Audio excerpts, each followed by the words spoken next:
오늘 우리에게 주신 하나님 말씀은 시편 147편 1절로 7절 말씀입니다. 구약성경 908쪽에 있습니다. 시편 147편 1절로 7절 말씀을 우리 한 목소리로 읽도록 하겠습니다. 할렐루야. 우리 하나님을 찬양하는 일이 선하며 찬송하는 일이 아름답고 마땅하도다. 여호와께서 예루살렘을 세우시며 이스라엘의 흩어진 자들을 모으시며 상심한 자들을 고치시며 그들의 상처를 싸매시는도다. 그가 별들의 수요를 세시고 그것들을 다 이름대로 부르시는도다. 우리 주는 위대하시며 능력이 많으시며 그의 지혜가 무궁하시도다. 여호와께서 겸손한 자들을 붙드시고 악인들은 땅에 엎드려 들으시는도다. 감사함으로 여호와께 노래하며 수금으로 하나님께 찬양할지어다. 아멘. 23도 6개월을 지나고 우리가 7월을 시작했습니다. 그리고 우리가 7월을 맞이해서 오늘 맥주 감사절기를 지키고 있습니다. 우리 사회가 농업 사회였을 때는 우리의 믿음의 선배들은 1년에 2번 추수하고 감사절기를 지켰습니다. 지금쯤 이제 보리가 다 추수가 끝났으니까 보리 추수가 끝나고는 맥주 감사절을 지켰고, 가을에 이제 벼농사 끝나면 추수감사절을 지켰습니다. 그러나 도시생활을 하는 우리는 농사를 안 짓죠. 텃밭이 있다고 농사 짓는 건 아닙니다. 텃밭은 농사 짓는 거 아니고 그건 취미생활이에요. 농사를 짓는 것은 농사를 지어서 먹고 살고 다른 사람도 먹이고 팔고 이런 형태가 돼야 농사예요. 근데 우리는 농사를 안 짓잖아요. 그런데 왜 한국교회는 이 맥주 감사절기를 폐지 안 하고 지키고 있을까요? 시대 상황에 맡겼으면 좀 바꿔야 되죠. 저도 처음에 개척하고 맥주 감사절을 지켜야 되나 말아야 되나 생각을 좀 해봤습니다. 현대사회는 이 절기를 지키기에 별로 맞지 않아. 그래서 이름을 바꿔볼까? 이런 생각도 있어요. 7월의 감사절 뭐 이런 거 있잖아요. 그런 거 괜찮을 것 같아요. 뭐 그거는 맥주나 팥이나 똑같은 건데. 그래서 제가 그렇게 생각했어요. 이건 계속 이어가는 게 좋겠다. 우리가 매일의 감사를 드리고 매주의 감사를 드리고 매달의 감사를 드리지만 6개월이 지난 이 시점에서 우리가 좀 감사를 깊이 묵상하고 함께 하나님께 감사한다면 하나님이 더 기뻐하시겠다. 그렇게 제가 생각하고 우리가 맥주 감사절을 해마다 지켜오고 있는 것입니다. 하나님 우리에게 감사라고 말씀하시죠. 그리고 우리가 아주 잘 아는 말씀이 있습니다. 데살로니가서 5장 18절 말씀입니다. 5장 18절 이렇게 말합니다. 범사에 뭐하라? 감사하라. 이것이 그리스도 예수 안에서 너희를 향하신 하나님의 뜻이니라. 할렐루야. 범사라는 것은 모든 일이에요. 우리가 예배전 찬양했지만 기뻐도 감사하고 슬퍼도 감사하고 응답을 받아도 감사하고 하나님이 거절해도 감사하다. 이게 범사에 감사하는 거예요. 그런데 이렇게 범사에 감사하는 것이 그리스도 예수 안에서 나를 향한 하나님의 뜻이라는 것입니다. 오늘 7절에도 감사함으로 하나님께 노래하라고 말합니다.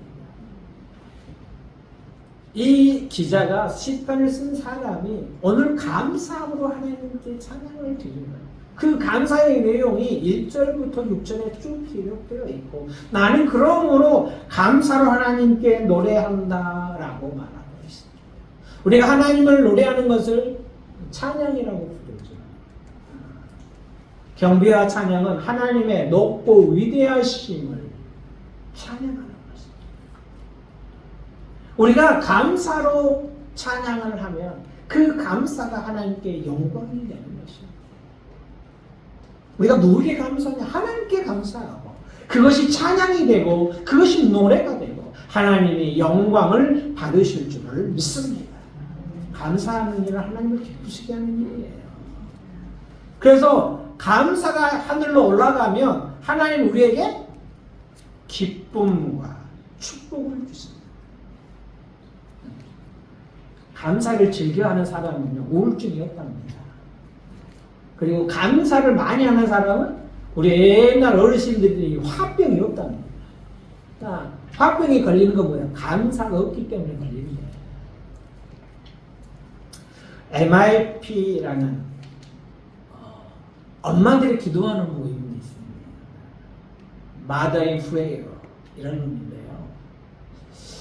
이 MIP가 뭐 하냐면 엄마들이 모여가지고 자녀를 위해서, 자녀가 다니는 학교를 위해서, 그리고 그 선생님들을 위해서 기도하는 거예요. 그래서 1대1로 이렇게 자기의 자녀를 두고 두 엄마가 정말 자녀를 위해 간절히 기도해요. 근데 이 세미나에 보면 꼭 시키는 것이 있는데 100가지 감사 제목이 있어요. 100가지. 한 아이 두고 100가지를 감사하는 거예요. 아이가 셋이면 300가지 해야겠죠. 한 아이에 100가지씩. 근데 제가 감사 100가지? 좀 쉬운 것 같아요? 어려울 것 같아요? 쉽다고 하시면 오늘 집에 가서 꼭 해보세요. 한 아이를 100가지 감사하기 정말 쉽지 않아요. 왜 쉽지가 않냐면요, 이것이 감사 제목일까? 이 당연한 것이 감사 제목일까 하기 때문에 감사 제목이 안 되는 거예요. 제가 어느 날 100가지 감사하는 그 동영상을 본 것이 아니에요. 엿들었어요. 그랬더니 7개월 된 아이를 가진 엄마가 100가지를 감사하는 거예요. 우리가 볼 때 너무 당연한 것을 감사하는 거예요. 아이가 방긋방긋 웃는 거 감사하고요. 이유식을 잘 먹는 거 감사하는 거예요. 대소변 잘 가리는 거 감사하는 거예요. 엄마하고 눈 맞추고 가잖아요. 이 눈 맞춤을 너무 잘하니까 감사하는 거예요. 병원에 가서 주사 잘 맞는 것도 감사하고, 이 엄마가 새벽 기도를 다니는 거예요. 근데 자기가 새벽 기도를 가면 이 아이가 깨지 않고 잘 자는 것도 감사해요. 그렇게 몇 가지를 감사하는 거예요? 100가지를 감사하는 거예요. 여러분도 집에 가서 꼭 100가지 감사한 자리를 놓고, 아니면 정말 어려운 건데 남편이나 아내를 놓고 100가지 감사해 보십시오. 정말 쉽지 않아요. 그리고 속상하게 하는 자녀를 놓고 100가지 감사한 거예요. 그래서 조금 이쁜 구석이 있고 잘하고 공부도 잘하고 좀 뭐 관계도 잘하고 엄마 말을 잘 듣는 사람 감사하기가 좀 쉬운데, 정말 말도 안 듣고 진짜 내가 저거를 낳고 미역국 먹었을까 할 정도로 속상하게 한 아이를 놓고 100가지 한번 감사해 보십시오. 네, 감사하는 능력이 있습니다.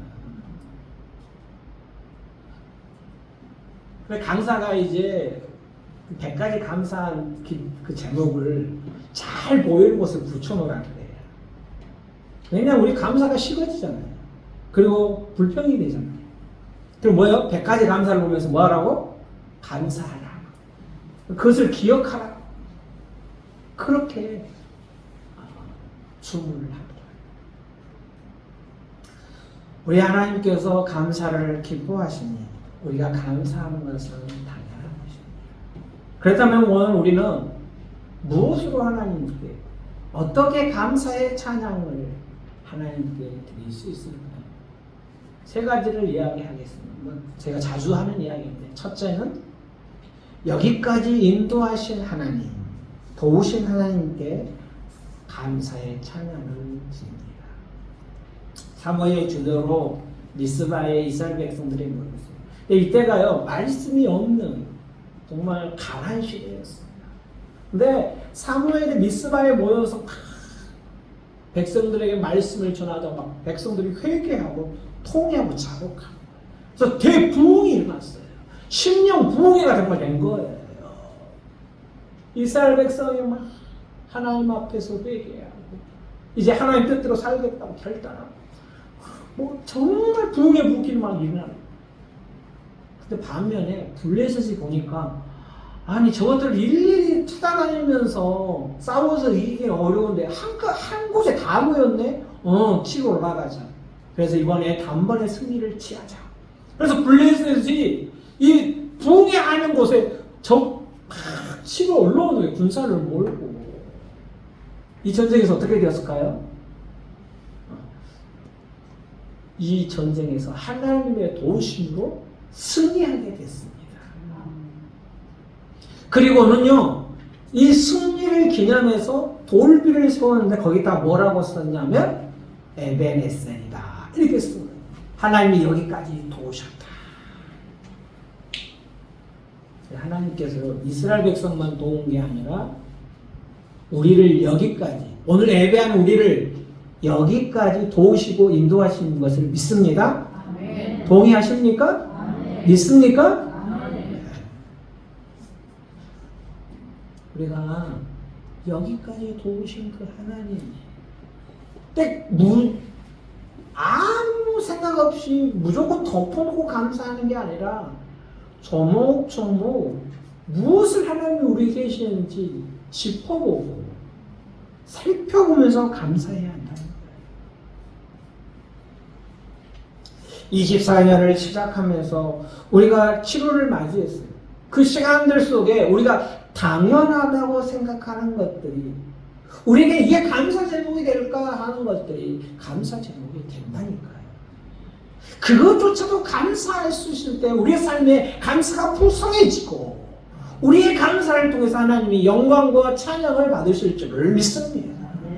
당연한 것들, 평범하다고 생각하는 그 모든 것들이 하나님이 함께 하셨고 하나님이 도우셨고 하나님이 인도하셨습니다. 나의 믿음을 지켜주셨고 나에게 건강을 이만큼 주셨고 내 직장과 일터에서 원만하게 잘 되게 하셨고 먹고 마시고 입는 것들 하나님이 다 주셨어요. 물론 그럼 우리는 수고를 안 했냐? 수고했어요. 우리가 열심히 살았어요. 그럼에도 불구하고 그 모든 것은 하나님께로부터 왔고 하나님이 주셔서 우리가 누렸다. 이렇게 고백하는 게 뭐예요? 믿음인 거예요. 믿음. 우리의 삶을 하나님이 인도하셨고 보호하셨고 여기까지 오게 하셨다. 이것을 보는 눈이 있고 이것을 아멘하고 인정하는 게 바로 믿음이라는 것입니다. 오늘도 에베네셀의 하나님께 감사의 찬양을 드리는 저와 여러분이 되기를 소망합니다. 둘째는 여기까지 인도하신 하나님 앞으로도 우리를 인도하실 것이기에 감사의 찬양을 드립니다. 우리의 삶이 오늘 여기서 끝나는 거 아니잖아요. 내일로 계속되고 언제까지 계속될지 알 수 없습니다. 100세 시대니까 100살까지 계속될 수도 있고 아니 150살까지 계속될 수도 있어요. 그러나 하나님은 우리를 항상 인도하시고 앞서가시는 하나님이십니다.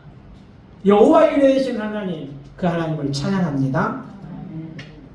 이스라엘 백성이 이집트에서 해방되어서 이제 가데스바나에 가나안 땅을 목전에 두고 가데스바나에 모였어요. 거기서 각 지파에서 한 명씩 12명의 정탐꾼을 선택해서 가나안 땅으로 정탐을 보냈어요. 그래서 쭉 40일 동안 그 땅을 정탐하고 돌아온 후에 보고를 합니다. 근데 우리가 다 알고 있듯이 10명은 그 땅은 정말 적박골이 흐르는 땅인데 성은 너무 높고 크고 견고하고 사람들은 거의 같아서 우리가 보기에도 우리가 메뚜기더라. 우리는 가면 다 죽는다. 이렇게 10명이 보고하는 거예요. 그러니까 2명이 여호수아와 갈렙이 아니다. 하나님이 기뻐하시면 우리가 그 땅을 차지할 것이다. 그들은 우리의 밥이다. 가자! 이렇게 말을 했어요. 근데 10명인데 2명이 싸우면 누가 이길까요? 당연히 10명이 이기죠. 10명의 이야기를 듣고 백성들이 막 울고 모세와 하나님을 원망하고 우리를 죽이려고 여기까지 데리고 왔냐 막 큰 시위가 일어나고 그랬어요. 그러자 하나님이 그들의 믿음 없는 걸 보시고 진노하십니다. 그때부터 몇 년 동안? 40년 동안 광야를 나그네로 유랑하면서 그냥 제대로 불신하고 의심의 마음을 그냥 싹 쏟아내게 하고 오직 하나님만 바라고 하나님만 의지해 살 수 있다는 믿음을 그냥 그 마음에 새겨놓으세요. 근데 이 과정 속에 40년 동안 유랑할 때 하나님이 그들만 보내셨을까요? 비록 진노하셨으나 하나님은 그들과 함께 하시고 심지어 그들보다 앞서 가셨다고 말씀하세요. 신명기 31장 8절에 보면 그리하면 여호와 그가 내 앞에서 가시니 뒤에서 오시는 게 아니에요. 하나님이 누구 앞에서 가신다고요? 내 앞에서 누구 앞에서 가신다고요? 내 앞에서 가신다는 거예요. 너와 함께 하사 너를 떠나지 않으며 버리지 아니하리라. 모세가 여호수아에게 말씀하는 거예요. 하지만 이 말씀은 오늘 우리에게 하시는 하나님의 음성인 줄을 믿습니다. 여러분 걱정되죠? 내일도 또 무슨 일이 있을까? 저도 걱정돼요. 그러나 우리가 사망한 음침한 골짜기에 다니지라도 주의 막대기와 지팡이가 우리를 지키시는 줄을 믿습니다. 그러므로 안심하십시오.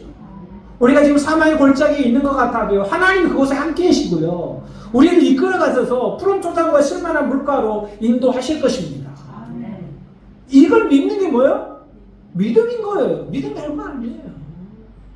우리가 볼 때는 지금 내 상황이 어쩌고 저쩌고 그런다 할지라도 하나님은 분명히 우리를 인도해 가실 것이다. 이 믿음을 가지고 우리가 함께 할 때 하나님께서 우리의 상황을 바꾸시고 우리에게 여호와의 샬롬의 평강의 마음을 주실 줄로 믿습니다. 우리를 인도해 가신 앞서 행하신 여호와 일이 되신 하나님을 찬양합니다. 셋째, 마지막으로 우리로 승리하게 하신 하나님께 감사의 찬양을 드립니다. 모든 것은 마지막이 있습니다. 그리고 마지막에 웃는 자가 승리하는 자예요. 그러나 우리는 다릅니다. 승리하는 자가 웃게 되어 있습니다. 왜? 우리 마지막은 하나님이 결정하시기 때문에.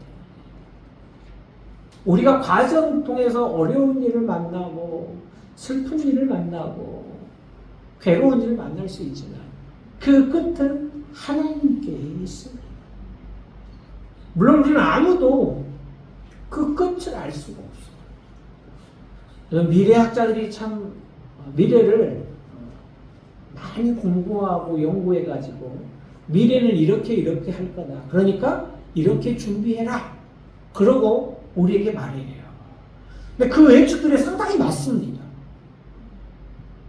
우리가 40년, 50년 전에 공상과학소설이나 SF 영화를 보면 막 사람이 한쪽은 팔이고 한쪽 발이 기계고 한쪽 발도 기계인 막 사이보그라고 그런 사람들이 미래에 있을 거다. 머리만 사람이고 몸은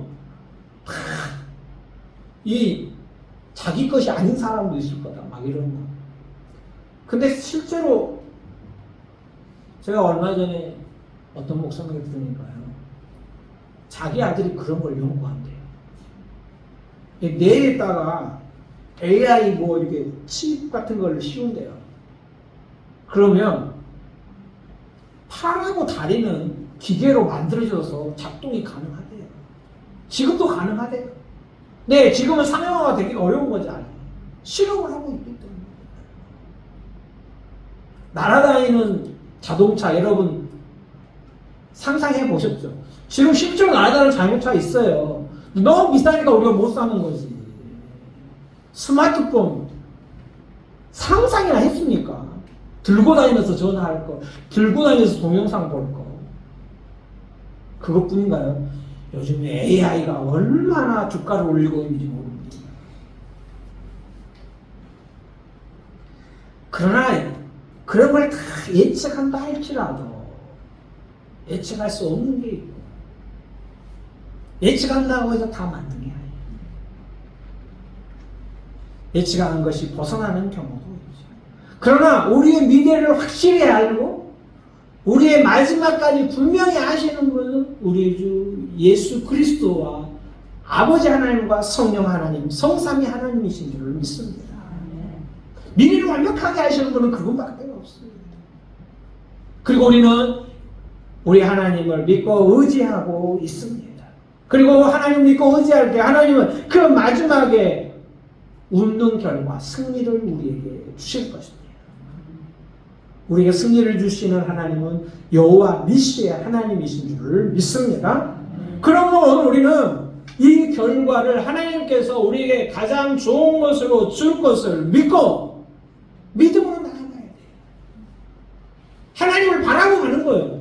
하나님을 신뢰하고 가는 거예요. 우리 자신은 연약하고 우리 자신은 못났어고 우리는 공부하고 가련한 자지만 하나님은 크고 위대하신 분이십니다.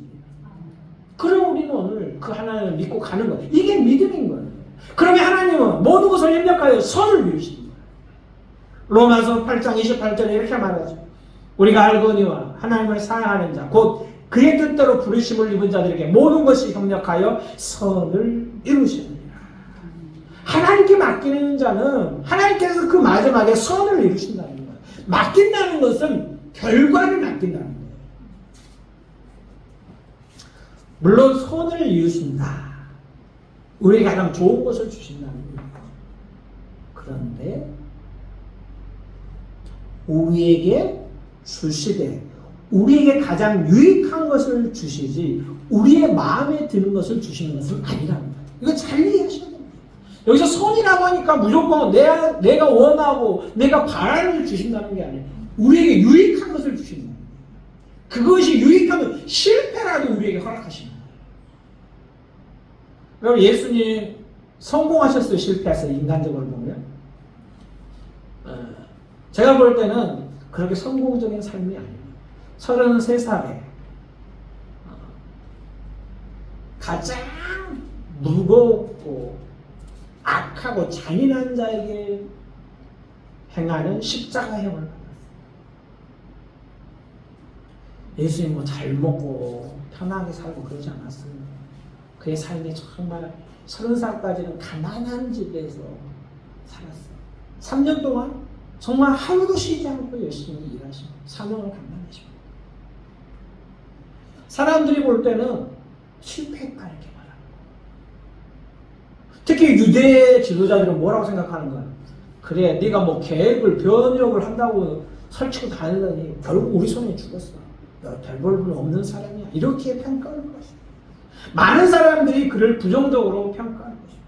하지만 우리에게 있어서 십자가는 어떤 것입니까? 구원의 십자가예요.